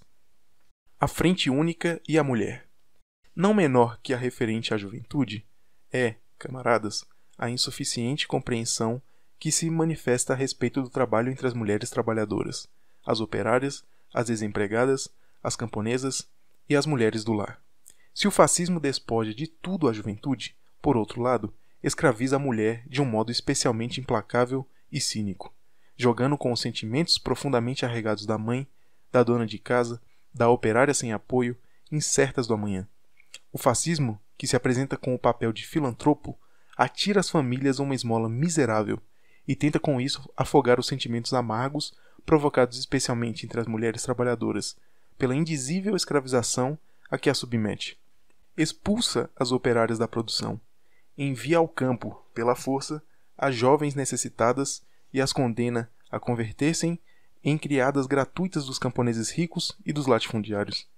Ao mesmo tempo que promete à mulher um lar feliz, empurra, como nenhum outro regime capitalista, no caminho da prostituição. Os comunistas e, sobretudo, nossas camaradas de partido devem ter continuamente presente que não pode haver luta eficaz contra o fascismo e nem contra a guerra se não se arrastam a esta luta as extensas massas femininas. E isto não se consegue somente com a agitação. Temos que encontrar, atendendo a cada situação concreta, a possibilidade de mobilizar as massas das mulheres trabalhadoras em favor de seus interesses e reivindicações vitais, contra a carestia da vida, pela elevação dos salários, segundo o princípio de, abre aspas, para igual trabalho, igual salário, fecha aspas, contra as demissões em massa, contra tudo o que significa desigualdade de direitos e contra a escravização fascista da mulher. Em nossos esforços por arrastar a mulher trabalhadora ao movimento revolucionário, não devemos recear a criação de organizações especiais de mulheres, onde seja necessário fazê-lo. O preconceito de que é preciso liquidar, nos países capitalistas, as organizações femininas que se acham sob a direção dos partidos comunistas por exigências da luta contra o, abre aspas, separatismo feminino, fecha aspas, no movimento operário, é um preconceito que acarreta frequentemente grandes prejuízos. É preciso procurar as formas mais simples e flexíveis para estabelecer o contato e a luta comum com as organizações femininas revolucionárias, social-democratas, progressistas, antifascistas e anti-guerra. Temos que conseguir, custe o que custar, que as operárias e as mulheres trabalhadoras militem na frente única da classe operária e na frente popular antifascista, lado a lado com seus irmãos de classe. A frente única anti-imperialista adquire uma importância extraordinária em relação com as transformações operadas na situação internacional e doméstica de todos os países coloniais e semicoloniais, o problema da Frente Única Anti-Imperialista. A respeito da criação de uma ampla frente única anti-imperialista nas colônias e semicolônias, é preciso levar em conta, antes de tudo, a diversidade das condições sob as quais se desenvolve a luta anti-imperialista das massas, o diferente grau de maturidade do movimento de libertação nacional, o papel do proletariado neste movimento e a influência do Partido Comunista sobre as extensas massas. O problema se apresenta de modo diferente no Brasil, na Índia, na China, etc. No Brasil, o Partido Comunista que, com a criação da Aliança Nacional Libertadora, estabeleceu um princípio acertado para o desenvolvimento da Frente Única Anti-Imperialista, tem que fazer todos os esforços para continuar alargando no futuro esta frente, por meio da incorporação, em primeiro lugar, das massas de milhões de camponeses, orientando-se para a criação de destacamentos de um exército popular revolucionário, entregues, sem reserva, à revolução, e trabalhar pela instauração do poder da Aliança Nacional Libertadora. Na Índia, os comunistas devem participar em todas as atividades anti-imperialistas de massas, sem excetuar aquelas a cuja frente marchem nacional reformistas, apoiá-las e estendê-las. Conservando sua independência política e de organização, devem empreender um trabalho ativo no seio das organizações ligadas ao Congresso Nacional da Índia e contribuir para a cristalização de uma ala nacional revolucionária dentro dessas organizações para continuar desenvolvendo sempre o movimento de libertação nacional dos povos da Índia contra o imperialismo britânico. Na China, onde o movimento popular conduziu à criação de sovietes em importantes territórios do país e a organização de um poderoso exército vermelho, a ofensiva rapaz do imperialismo japonês e a traição do governo de Nukin puseram em perigo a existência nacional do grande povo chinês. Só os sovietes chineses podem atuar como centro de unificação na luta contra a escravização e a divisão da China pelos imperialistas, como centro de unificação que agrupe todas as forças anti-imperialistas para a luta nacional do povo chinês. Aprovamos, portanto, a iniciativa de nosso valente Partido Comunista Irmão da China de criar a mais ampla frente única anti-imperialista contra o imperialismo japonês e seus agentes chineses, com todas as forças organizadas no território da China que estejam dispostas a desenvolver a ofensiva pela salvação de seu país e de seu povo. Estou certo de que expresso os sentimentos e ideias de todo o nosso Congresso ao declarar que enviamos nossa saudação fraternal e calorosa em nome do proletariado revolucionário do mundo inteiro a todos os sovietes da China, ao povo revolucionário chinês. Enviamos nossa calorosa saudação fraternal ao heróico Exército Vermelho da China, provado em 1000 batalhas, e afirmamos ao povo chinês que estamos firmemente decididos a apoiar sua luta por libertar-se completamente de todos os rapazes imperialistas e de seus agentes chineses. O governo de frente única. Camaradas, tomamos um rumo decidido e audaz para a frente única da classe operária, e estamos dispostos a segui-lo com a máxima consequência. Se nos perguntarem se nós, os comunistas, lutamos no terreno da frente única somente por reivindicações parciais ou estamos dispostos a compartilhar a responsabilidade, mesmo se chegasse à formulação de um governo sobre a base da frente única, diremos com inteira consciência de nossa responsabilidade. Se considerarmos que pode surgir uma situação em que a criação de um governo de frente única proletária ou de frente popular antifascista seja não somente possível, mas indispensável, no interesse do proletariado, aceitamos, com efeito, esta eventualidade. E, neste caso, interviremos sem nenhuma vacilação em favor da criação deste governo. Não me refiro aqui ao governo que possa formar-se depois do triunfo da Revolução Proletária. Evidentemente, não está excluída a possibilidade de que, num país qualquer, imediatamente depois da derrubada revolucionária da burguesia, se possa formar um governo soviético sobre a base do bloco governamental do Partido Comunista com outro partido, ou sua ala esquerda, que participe na Revolução. É sabido que, depois da Revolução de Outubro, o partido vencedor, o Partido dos Bolcheviques Russos, fez entrar no governo soviético os representantes dos social-revolucionários de esquerda. Esta foi a particularidade do governo soviético depois do triunfo da Revolução de Outubro. Não se trata de um caso deste gênero, senão da possível formação de um governo de frente única antes do triunfo da Revolução Soviética. O que seria este governo e em que situação poderia ser possível? É, antes de tudo, um governo de luta contra o fascismo e a reação. Deve ser um governo formado como consequência do movimento de frente única e que não embarace de nenhuma maneira a atuação do Partido Comunista e das organizações de massa da classe operária, senão, ao contrário, que tome enérgicas disposições contra os magnatas contra-revolucionários das finanças e seus agentes fascistas. No momento oportuno, apoiando-se no movimento assensorial da Frente Única, o Partido Comunista do país em questão se manifestará pela criação de semelhante governo, sobre a base de uma plataforma antifascista concreta. Sob que condições objetivas será possível a formulação de tal governo? A esta pergunta pode responder-se de um modo muito geral, sob as condições de uma crise política, em que as classes dominantes já não estejam em condições de acabar com o poderoso ascenso do movimento antifascista de massas. Mas isto é apenas uma perspectiva geral, sem a qual só será possível, na prática, a formação de um governo de frente única. Somente em presença de determinadas premissas especiais pode ser colocado na ordem do dia o problema da formação deste governo, como tarefa politicamente necessária. Parece-me que nisto reclamam a maior atenção as seguintes premissas. Primeiro, quando o aparelho estatal da burguesia estiver bastante desorganizado e paralisado, para que a burguesia não possa impedir a formação de um governo de luta contra a reação e o fascismo. Segundo, quando as mais amplas massas dos trabalhadores e, em particular, os sindicatos de massas, se levantarem impetuosamente contra o fascismo e a reação, mas não estiverem ainda preparados para lançar-se à insurreição com o fim de lutar sob a direção do Partido Comunista pela conquista do poder soviético. Terceiro, quando o processo de diferenciação e radicalização nas fileiras da social-democracia e dos demais partidos que participam na Frente Única tenha conduzido a que uma parte considerável dentro delas exija medidas implacáveis contra os fascistas e demais reacionários, lute de braços dados com os comunistas contra o fascismo e se manifeste abertamente contra o setor reacionário e hostil ao comunismo dentro de seu próprio partido. Quando e em que países surgirá de fato uma situação semelhante, na qual se deem em grau suficiente essas premissas, é coisa que não se pode predizer. Mas enquanto essa perspectiva não desaparecer em nenhum país capitalista, devemos tê-la em conta e não orientar e preparar para ela somente a nós mesmos, mas orientar também a classe operária da maneira adequada. O simples fato de colocarmos em discussão este problema está relacionado, naturalmente, com nosso modo de apreciar a situação e as perspectivas próximas do desenvolvimento e com o auge efetivo do movimento da Frente Única numa série de países nesses últimos tempos. Durante mais de 10 anos, a situação que se apresentava nos países capitalistas era tal que a Internacional Comunista não tinha motivo para discutir um problema dessa natureza.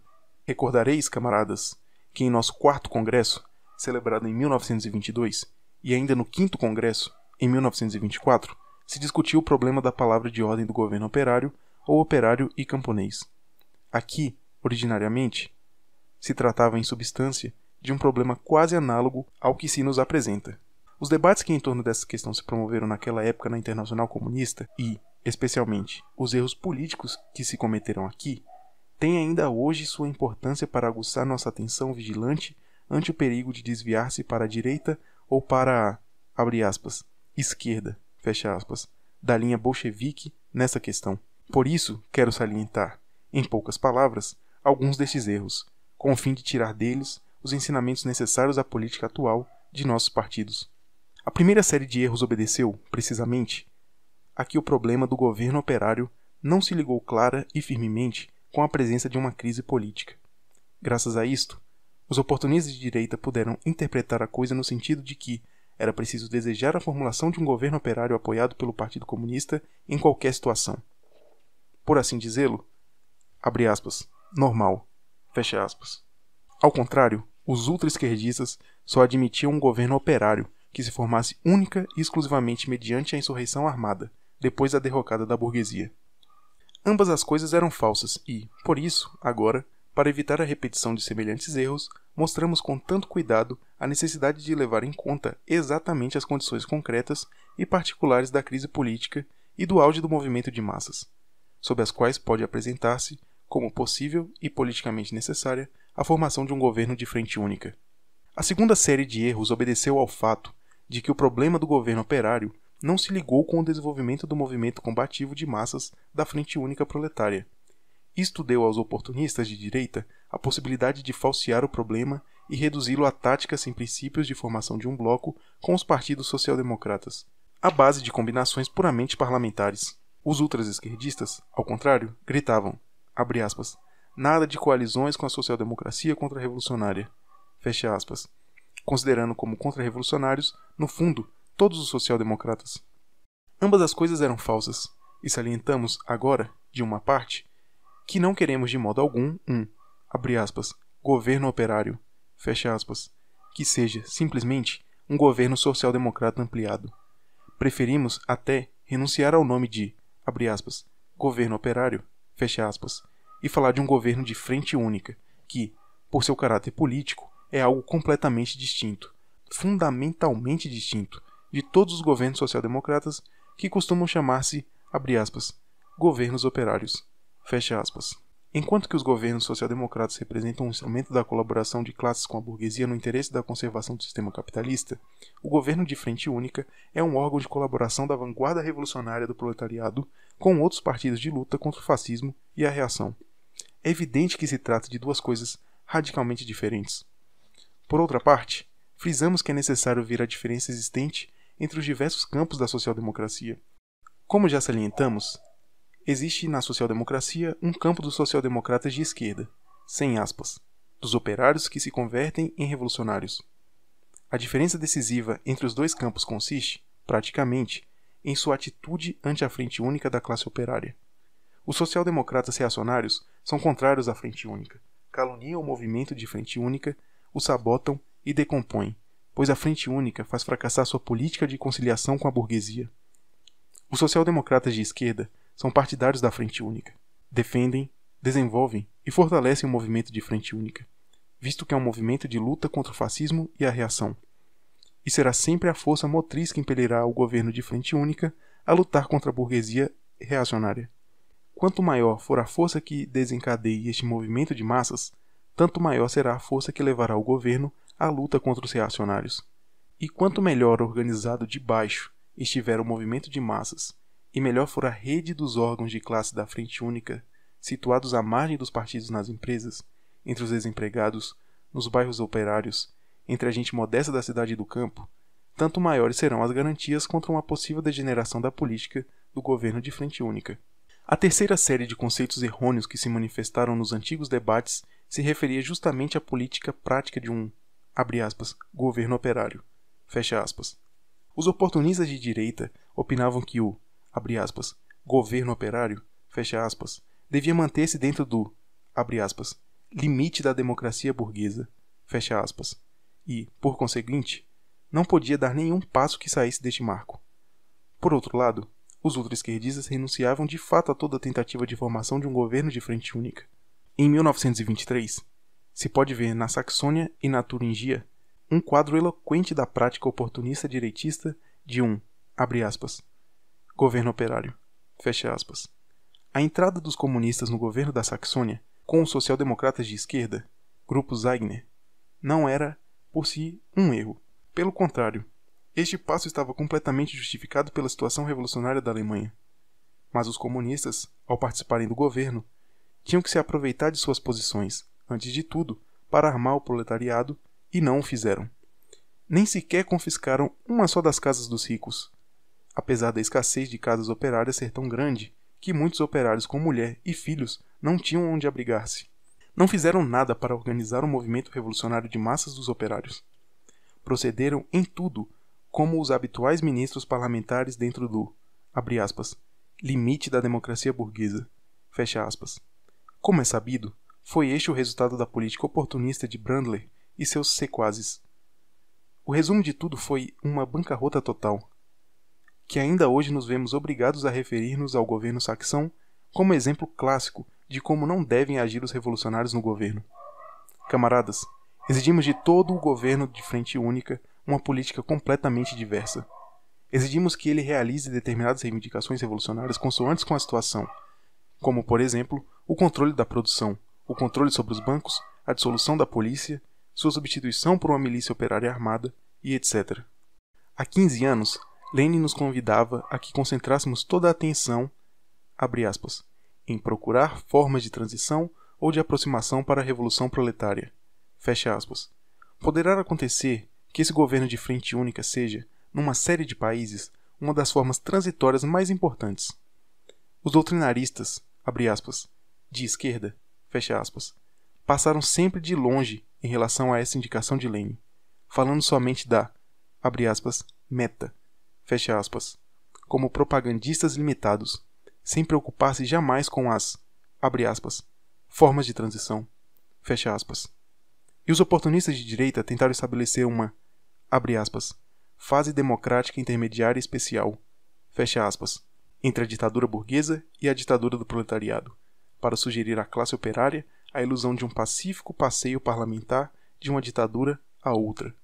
A esta fase, abre aspas, intermediária, fecha aspas, fictícia, chamavam também de, abre aspas, forma de transição, fecha aspas, e invocavam inclusive o nome de Lenin.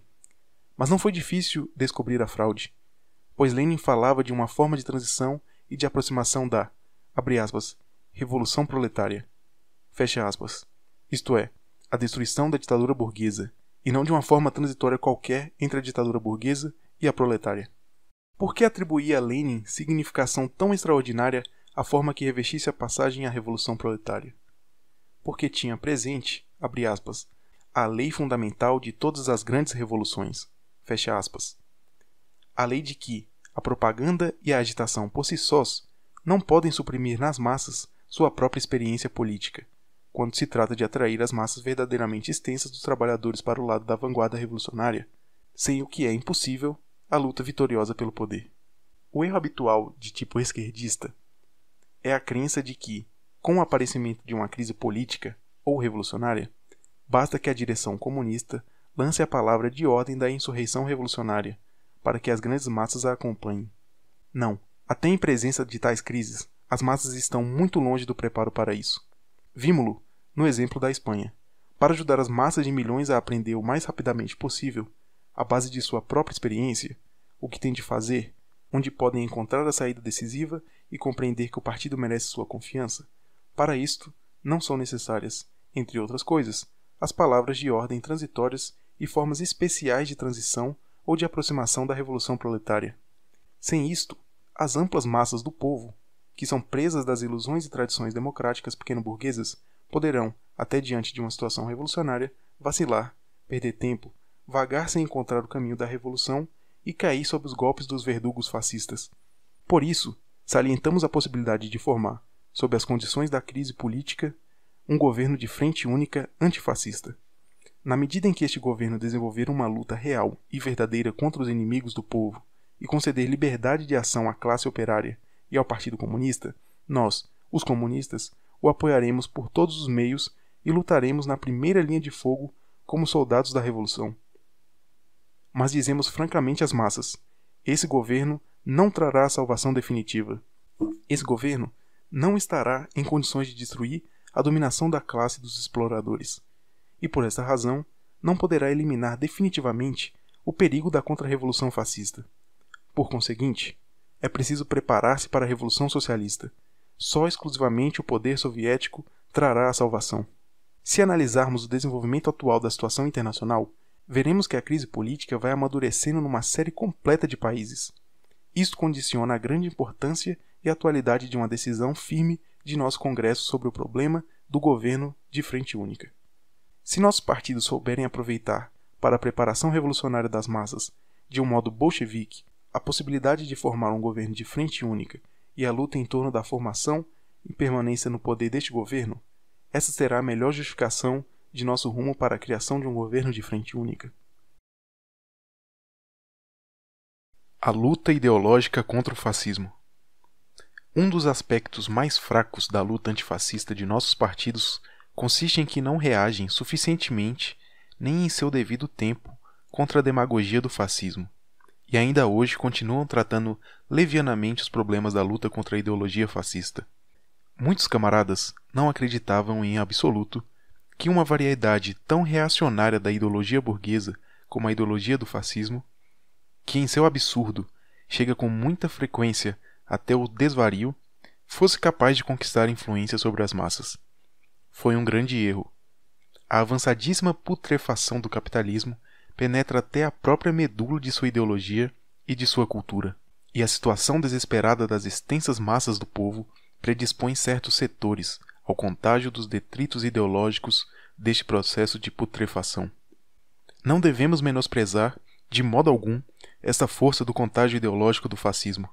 Ao contrário, devemos travar, por nossa parte, uma ampla luta ideológica, baseada numa argumentação clara e popular e de maneira certa e bem meditada de abordar a peculiaridade da psicologia nacional das massas do povo. Os fascistas rebuscam na história de cada povo, para apresentar-se como herdeiros e continuadores do que há de elevado e heróico em seu passado, e exploram tudo o que humilha e ofende os sentimentos nacionais do povo como arma contra os inimigos do fascismo. Na Alemanha, se publicam centenas de livros que não têm mais que uma finalidade: falsear, ao modo fascista, a história do povo alemão. Os ardentes historiadores nacionalsocialistas se esforçam em apresentar a história da Alemanha como se por imperativo de, abre aspas, uma lei histórica, fecha aspas, se visse correr como um fio de ligação, ao longo de 2000 anos, a trajetória que determinou a aparição no cenário da história do, abre aspas, Salvador Nacional, fecha aspas, do, abre aspas, Messias, fecha aspas, do povo alemão, do célebre, abre aspas, cabo, fecha aspas, de pais austríacos. Todos os grandes homens do povo alemão, em épocas passadas, são apresentados nestes livros como fascistas, e todos os grandes movimentos camponeses como precursores diretos do movimento fascista. Mussolini se esforça obstinadamente em tirar partido da figura heróica de Garibaldi. Os fascistas franceses mostram Joana d'Arc como sua heroína. Os fascistas norte-americanos apelam para as tradições da Guerra da Independência norte-americana, para as tradições de Washington e de Lincoln.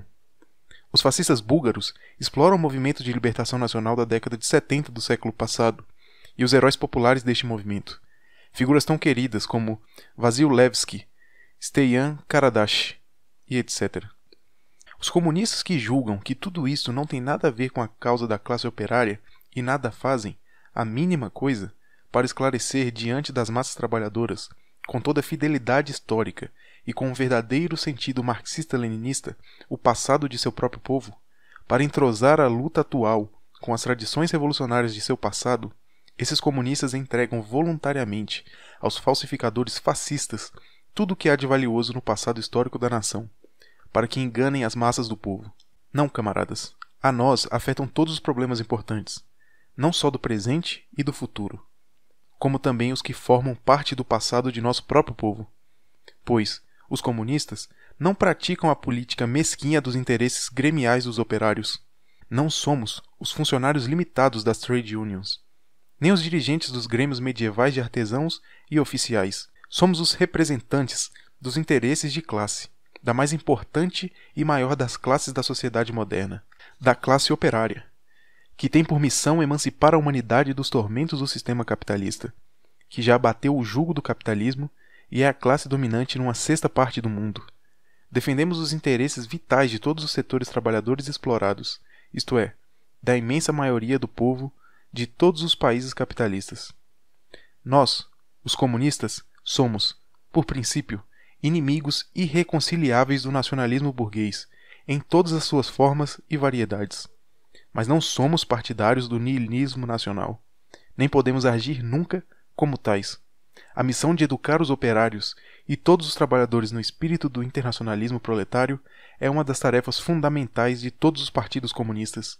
Mas aquele que pensar que isto lhe permite, e mesmo o obriga, a desprezar todos os sentimentos nacionais das grandes massas trabalhadoras, está muito longe do verdadeiro bolchevique, e nada compreendeu dos ensinamentos de Lenin sobre a questão nacional. Lenin, que lutou sempre decidida e consequentemente contra o nacionalismo burguês, em seu artigo, abre aspas, sobre o orgulho nacional dos grão-russos, fecha aspas, escrito no ano de 1914, nos deu um exemplo de como se deve abordar o problema dos sentimentos nacionais. Eis aqui suas palavras. Abre aspas. É alheio a nós, proletários conscientes da nacionalidade grã-russa, o sentimento do orgulho nacional? Não, naturalmente que não. Sentimos amor por nosso idioma e pelo país em que nascemos. Trabalhamos mais que ninguém para que suas massas trabalhadoras, isto é, as 9/10 partes de sua população, se elevem à vida consciente dos democratas e socialistas. Aflige-nos enormemente ver e sentir as injustiças, a opressão e o escárnio a que submetem nosso belo país os verdugos do czar, da nobreza e dos capitalistas. Orgulha-nos que estas investidas tenham encontrado resistência entre nós, entre os grão-russos, que tenha saído dentre eles um Radchev, os decabristas, os revolucionários pequeno-burgueses da década de 70 do século passado, que a classe operária de nacionalidade grã-russa tenha criado, em 1905, um poderoso partido revolucionário de massas.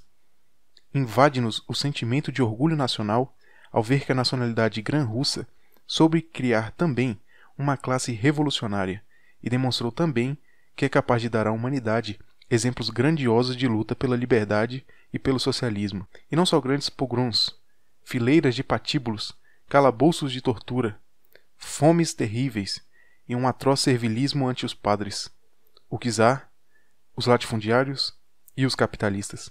Invade-nos o sentimento do orgulho nacional e, precisamente por isso, odiamos com especial força nosso passado de escravos e nosso presente de escravos, em que os próprios latifundiários, ajudados pelos capitalistas, nos conduzem à guerra para estrangular a Polônia e a Ucrânia, para sufocar o movimento democrático da Pérsia e da China, e para fortalecer o bando dos Romanov, dos Bobrinsky e dos Purishkevich, que cobrem de opróbio nossa dignidade de grão-russos. Fecha aspas. Assim se expressava Lenin a respeito do orgulho nacional. Creio, camaradas, não ter precedido com equívoco quando, no processo de Leipzig, diante da tentativa dos fascistas de caluniar o povo búlgaro como um povo bárbaro, defendi a honra nacional das massas trabalhadoras do povo búlgaro, que lutam abnegadamente contra os usurpadores fascistas, que são os verdadeiros bárbaros e selvagens. E quando declarei que não tenho nenhum motivo para envergonhar-me de ser búlgaro e que, longe disso, estou orgulhoso de ser filho da heróica classe operária búlgara. Camaradas, o internacionalismo proletário deve aclimatar-se, por assim dizer, em cada país e lançar raízes profundas no solo natal.